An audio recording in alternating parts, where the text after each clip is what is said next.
for Nate to leave, and then shortly after he leaves, he couldn't announce anything because of the UFC legal shit.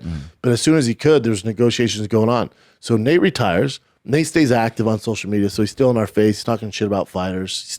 His name's still at the top of our minds. He retires, and then shortly after, boom, Jake Paul, Nate Diaz. Yeah, I made the right choice. Hell yeah, dude. Get yours. Get yours. It's an interesting fight. This is the thing. As soon as I saw this on Twitter, people think I'm talking shit. No, I'm not at all. I think it's Jake's toughest fight. I think it's tougher for him than Tommy Fury. But the narrative on Jake is all his fights are fake and they're set up, and he knows who's going to win. He's not a real boxer. Okay, cool. Well, do you think in any fucking facet there's enough money in this world that they could pay Nate Diaz to take a fall against Jake Paul? If you're a fan of Nate Diaz or Nick Diaz, you know the Diaz brothers would not compromise. They do not play that shit. They're set financially, especially Nate. Super set after the Conor stuff. But do you think in any fucking facet that Nate would be willing to take any sum of money, 500 mil, not a chance. I don't think Jake could pay him that much, but let's say he could.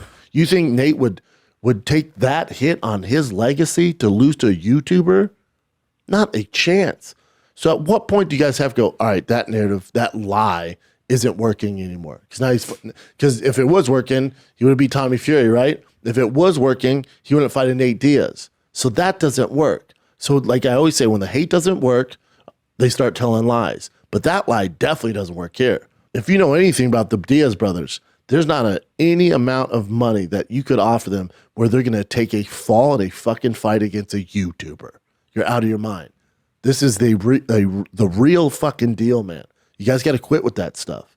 And it's a huge test for Jake because the volume of Nate, the chin of Nate, and after I was one of the first guys after he fought Anderson, I'm like, now I can, at first, before he fought Anderson, I was like, I don't like the Nate Diaz fight for Jake's a terrible idea. He fought Anderson, looked good, showed some boxing IQ, was in there. He got hurt. He came back. He dropped Anderson Silva. I was like, oh shit, Nate's going to be in some trouble. You can't watch that fight and think that Nate's not in trouble. They see the Tommy Fury fight, like, okay, so this is a good fight. I think it is 8 rounds, and it's at 185.